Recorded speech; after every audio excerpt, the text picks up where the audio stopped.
എല്ലാവർക്കും നമസ്കാരം. എൻ്റെ ഒരു പുതിയ വീഡിയോയിലേക്ക് എല്ലാവർക്കും സ്വാഗതം. അപ്പോൾ ബി റാംജിൻ്റെ ഡ്രാഫ്റ്റ് ഇറങ്ങിയിട്ടുണ്ട്. ബി റാംജിയിൽ പറയുന്ന ഗസറ്റ് വിജ്ഞാപനം അത് ഡ്രാഫ്റ്റായിട്ട് ഇറങ്ങിയിട്ടുണ്ട്. അപ്പോൾ എന്തെങ്കിലും പ്രശ്നങ്ങളൊക്കെ ഉണ്ടെങ്കിൽ ഈ നിയമത്തെക്കുറിച്ച് എന്തെങ്കിലും എതിർപ്പുകളോ നിർദ്ദേശങ്ങളോ ഉണ്ടെങ്കിൽ വിജ്ഞാപനം വന്ന് 30 ദിവസത്തിനകം കേന്ദ്ര ഗ്രാമ വികസന മന്ത്രാലയത്തിലെ അണ്ടർ സെക്രട്ടറി ശ്രീ ദീപക് കുമാറിന് കത്തായോ അല്ലെങ്കിൽ സജഷൻ ജി റാംജി @gov.in എന്ന മെയിൽ വഴിയോ നിങ്ങൾക്ക് അറിയിക്കാവുന്നതാണ്.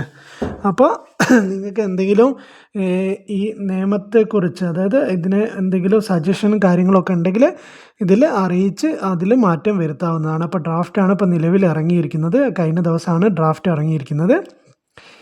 അപ്പോൾ മെയ് 22-ാം തീയതിയാണ് ഡ്രാഫ്റ്റ് ഇറങ്ങിയിട്ടുണ്ട്. അപ്പോൾ അതിൽ ചുരുക്കി എന്താ പറയുക, നമുക്ക് ലെങ്ത്ത് കൂടി, ഇപ്പോൾ അതുകൊണ്ട് ചുരുക്കി ഒന്ന് പറഞ്ഞിട്ട് ഇതിൻ്റെ ഡ്രാഫ്റ്റും കാര്യങ്ങളൊക്കെ നമ്മുടെ വാട്സപ്പ് ഗ്രൂപ്പിലേക്ക് ഞാൻ ഷെയർ ചെയ്ത് തരുന്നതാണ്. പക്ഷേ വാട്സപ്പ് ഗ്രൂപ്പിൽ അത് നിലവിൽ ഡ്രാഫ്റ്റ് എന്ന് പറയുന്നത് ഇംഗ്ലീഷിലാണ് ഉള്ളത്. അപ്പോൾ അത് അതേപോലെ തന്നെ ഞാൻ അതിലേക്ക് അയക്കാം. അപ്പോൾ അതിൽ ചുരുക്കി ഞാൻ ഒന്ന് ഇത് എന്താ പറയുക, മലയാളത്തിലേക്ക് പരിഭാഷപ്പെടുത്തിയതാണ്. അപ്പോൾ എന്തെങ്കിലും തെറ്റുകുറ്റങ്ങളുണ്ടെങ്കിൽ ക്ഷമിക്കുക. അപ്പോൾ ഈ നിയമം വിബിജി റാംജി കേന്ദ്ര ഗ്രാമീണ തൊഴിലുറപ്പ് ഗ്യാരണ്ടി കേന്ദ്ര കൗൺസിൽ നിയമങ്ങൾ 2026 എന്നറിയപ്പെടും. വകുപ്പ് 2 നിർവചനങ്ങൾ. ഈ നിയമത്തിൽ ഉപയോഗിച്ചിരിക്കുന്ന പ്രധാന വാക്കുകളുടെ അർത്ഥം: ആക്ട് 2025 വികസിത് ഭാരത് തൊഴിലുറപ്പ് നിയമം, പിന്നെ കേന്ദ്ര കൗൺസിൽ, സെൻട്രൽ ആക്ട് പ്രകാരം രൂപീകരിച്ച കേന്ദ്ര ഗ്രാമീണ തൊഴിലുറപ്പ് ഗ്യാരണ്ടി കൗൺസിൽ, ചെയർപേഴ്സൺ കേന്ദ്ര കൗൺസിലിൻ്റെ അധ്യക്ഷൻ, ജില്ലാ പഞ്ചായത്ത്. ഭരണഘടനയുടെ ഭാഗം 9 അനുസരിച്ച് ഗ്രാമീണ മേഖലകളിൽ ജില്ലാ തലത്തിൽ രൂപീകരിച്ചിട്ടുള്ള തദ്ദേശ സ്വയംഭരണ സ്ഥാപനം. എക്സിക്യൂട്ടീവ് കമ്മിറ്റി കൗൺസിലിൻ്റെ കാര്യനിർവഹണ സമിതി. മെമ്പർ സെക്രട്ടറി എന്ന് പറയുന്നത് കേന്ദ്ര കൗൺസിലിൻ്റെ അംഗവും സെക്രട്ടറിയും. വകുപ്പ് സെക്ഷൻ. ആക്ടിലെ ഒരു വകുപ്പ്. സ്കീം. സംസ്ഥാന സർക്കാരുകൾ വിജ്ഞാപനം ചെയ്യുന്ന പദ്ധതി. അപ്പോൾ സ്കീം സംസ്ഥാന സർക്കാരുകളാണ് വിജ്ഞാപനം ചെയ്യുന്നതെന്ന് പറയുന്നുണ്ട്.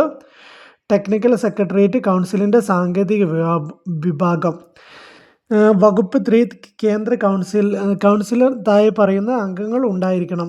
ഔദ്യോഗിക ഭാരവാഹികൾ: ചെയർപേഴ്സൺ കേന്ദ്ര ഗ്രാമീണ വികസന മന്ത്രിയും വൈസ് ചെയർപേഴ്സൺ എന്ന് പറയുന്നത് കേന്ദ്ര ഗ്രാമീണ വികസന സഹമന്ത്രിയാണ് ഔദ്യോഗിക ഭാരവാഹികളായിട്ട് വരുന്നത്.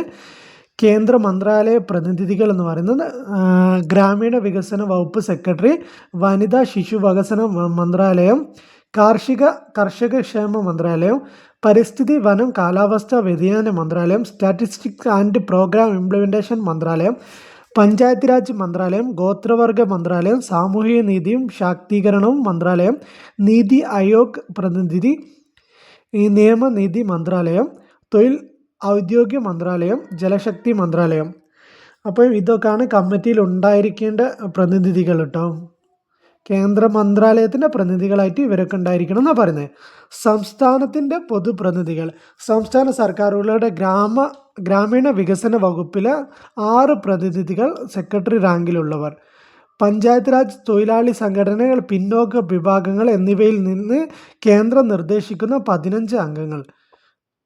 ഇതിൽ SC, ST, OBC, ന്യൂനപക്ഷങ്ങൾ, ഭിന്നശേഷിക്കാർ എന്നിവരുടെ പ്രതിനിധികളും റൊട്ടേഷൻ അടിസ്ഥാനത്തിൽ 2 വർഷത്തേക്ക് നിയമിക്കപ്പെടുന്ന 4 ജില്ലാ പഞ്ചായത്ത് അധ്യക്ഷന്മാരും ഉണ്ടാവും.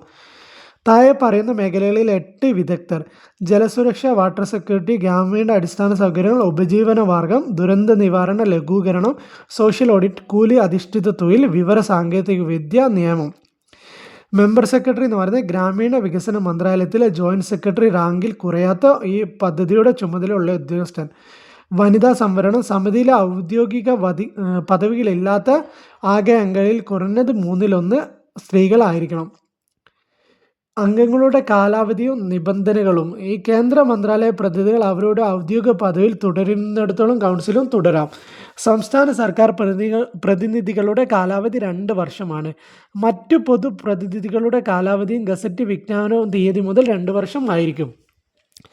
ഇവർക്ക് പുനർനിയമനത്തിന് അർഹതയുണ്ട്. എന്നാൽ ഒരാൾക്ക് ഈ ഒരു സാഹചര്യത്തിൽ ആകെ 4 വർഷത്തിൽ കൂടുതൽ പദവിയിൽ തുടരാൻ കഴിയില്ല. മീറ്റിങ്ങുകളിൽ പങ്കെടുക്കുന്ന ഔദ്യോഗിക ഇതര അംഗങ്ങൾക്ക് യാത്രാഭത്ത, TA, ദിനഭത്ത, DA, കേന്ദ്ര സർക്കാർ നിശ്ചയിക്കുന്ന മറ്റ് അലവൻസുകൾ, ഓണറേറിയം, പ്രതിഫലം എന്നിവയ്ക്ക് അർഹതയുണ്ടാവും. രാജിവെക്കലും നീക്കം ചെയ്യലും. ഒരു അംഗത്തിന് ചെയർപേഴ്സണ് എഴുതി ഒപ്പിട്ട കത്ത് നൽകി എപ്പോൾ വേണമെങ്കിലും രാജിവെക്കാം. താഴെ പറയുന്ന സാഹചര്യങ്ങളിൽ കേന്ദ്ര സർക്കാരിന് ഒരു അംഗത്തെ നീക്കം ചെയ്യാം. കടക്കെണിയിലാവുകയോ പാപ്പരായി പ്രഖ്യാപിക്കുകയോ ചെയ്താൽ ധാർമ്മിക അധപതനം ഉൾപ്പെട്ട കുറ്റകൃത്യത്തിന് ശിക്ഷിക്കപ്പെട്ടാൽ, ശാരീരികമായോ മാനസികമായോ ജോലി ചെയ്യാൻ കഴിയാതെ വന്നാൽ, കൗൺസിലിൻ്റെ പ്രവർത്തനത്തെ ബാധിക്കുന്ന സാമ്പത്തിക താൽപ്പര്യങ്ങൾ ഉണ്ടായാൽ, പദവി ദുരുപയോഗം ചെയ്താൽ, ചെയർപേഴ്സൺ മുൻകൂർ അനുമതിയില്ലാതെ തുടർച്ചയായി 3 കൗൺസിൽ യോഗങ്ങളിൽ പങ്കെടുക്കാതിരുന്നാൽ, ഒഴിഞ്ഞുകിടക്കുന്ന പദവിയുടെ അതേ വിഭാഗത്തിൽ നിന്നുള്ള പുതിയ അംഗത്തെ നാമനിർദ്ദേശം ചെയ്ത് നികത്തും. അപ്പോൾ ഇതൊക്കെയാണ് കമ്മിറ്റിയെക്കുറിച്ചുള്ള കാര്യങ്ങളാണ് കേട്ടോ അത് ഡീറ്റെയിൽ ആയിട്ട് പറയുന്നത്.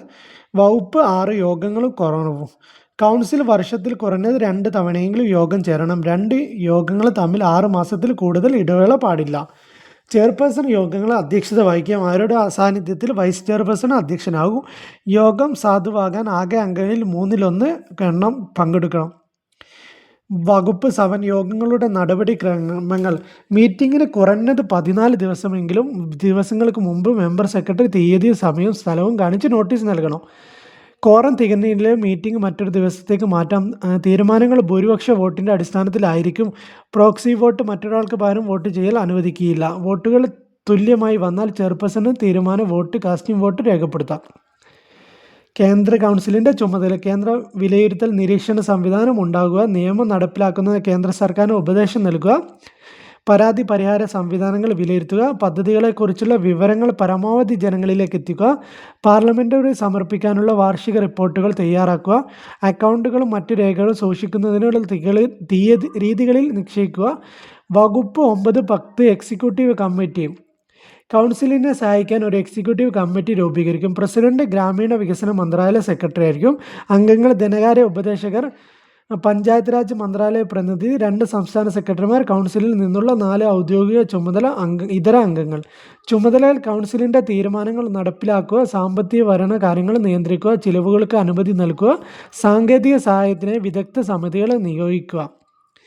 ടെക്നിക്കൽ സെക്രട്ടേറിയറ്റ് എന്ന് പറയുന്നത് കൗൺസിലിൻ്റെ എക്സിക്യൂട്ടീവ് കമ്മിറ്റിക്കും സാങ്കേതികവും ലോജിസ്റ്റിക്കും പിന്തുണ നൽകാൻ ഇത് സ്ഥാപിക്കും. ഇതിൻ്റെ തലവൻ മെമ്പർ സെക്രട്ടറി ആയിരിക്കും. വിദഗ്ധ പ്രൊഫഷണലുകളെ ഇതിലേക്ക് കരാർ അടിസ്ഥാനത്തിൽ നിയമിക്കാം.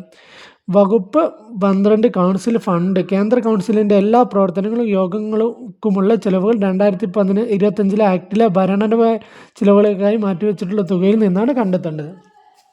ഇതാണ് പ്രധാനമായിട്ടും ഇപ്പോൾ പറയുന്നത്. അതായത് നിലവിൽ VBG റാംജിൻ്റെ ഇത് നോട്ടിഫിക്കേഷൻ വന്നിട്ടുണ്ട്. കരട് വിജ്ഞാപനമാണ് വന്നിട്ടുണ്ട്. അപ്പം ഇത് തന്നെ ആയിരിക്കും വിജ്ഞാപനമായിട്ട് ഇറങ്ങുക. 30 ദിവസം സമയമുണ്ട്. അപ്പം നിങ്ങൾക്ക് എന്തെങ്കിലും ഒബ്ജക്ഷനോ കാര്യങ്ങളോ ഒക്കെ ഉണ്ടെങ്കിൽ നിങ്ങൾക്ക് അറിയിക്കാവുന്നതാണ്. ഞാൻ മുന്നേ പറഞ്ഞ മെയിൽ ID-യിലേക്കോ അല്ലെങ്കിൽ നിങ്ങൾക്ക് അവരെ കത്തിലൂടെ അറിയിക്കാവുന്നതാണ്. അപ്പോൾ അതിൻ്റെ മെയിൽ ID-യും കാര്യങ്ങളും ഈ ലിങ്കിൻ്റെ താഴെ നമ്മൾ കൊടുക്കുന്നതാണ്.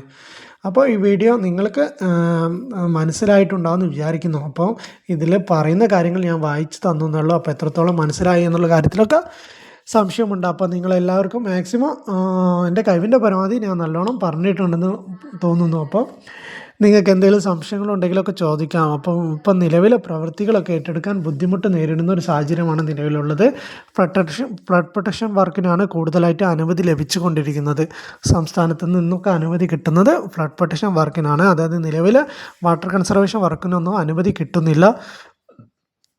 അപ്പോൾ അതിലൊക്കെ സംസ്ഥാന ഗവൺമെൻറ്റിൻ്റെ പദ്ധതി രൂപീകരണത്തിലൊക്കെ കാര്യമായി പങ്കുള്ളത് കൊണ്ട് തന്നെ സംസ്ഥാനത്ത് ഇങ്ങനെ പല തീരുമാനങ്ങൾ എടുക്കാൻ സാധിച്ചേക്കും. അപ്പോൾ അതുകൊണ്ട് തന്നെ നിങ്ങളുടെ അഭിപ്രായങ്ങളും മറ്റു കാര്യങ്ങളൊക്കെ നമ്മുടെ മന്ത്രിമാരുമായിട്ടൊക്കെ അറിയിക്കാൻ പറ്റുന്നവർ അറിയിക്കാവുന്നതാണ്. അപ്പം നിലവിലെ സാഹചര്യം വെച്ച് തൊഴിലുറപ്പ് ഇപ്പോൾ കേന്ദ്രം കൈയൊഴിഞ്ഞു എന്ന് തന്നെ പറയാം. ഫണ്ട് ഇപ്പോൾ നിലവിലെ സാഹചര്യം നമുക്ക് മനസ്സിലാവുന്നത് കേന്ദ്ര സർക്കാരിന് നിലവിൽ പദ്ധതി മുന്നോട്ട് കൊണ്ടുപോകാൻ താല്പര്യമില്ലായിരുന്നു. അപ്പോൾ അതുകൊണ്ട് 40% ഫണ്ട് 60% കേന്ദ്രം എന്ന രീതിയിലേക്ക് മാറ്റി. അത് സംസ്ഥാന സർക്കാരിന് വലിയൊരു ബാധ്യതയായി മാറുന്ന സ്ഥിതിയിലാണുള്ളത്.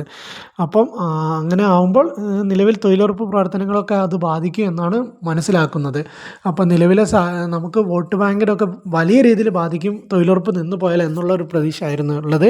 പക്ഷേ അവർ എന്താ പറയുക, പല കാര്യങ്ങൾക്കും ഇപ്പം ഗ്യാസിൻ്റെ സബ്സിഡിയൊക്കെ പോലെ തന്നെ തൊഴിലുറപ്പ് കാര്യങ്ങളും മാറ്റി.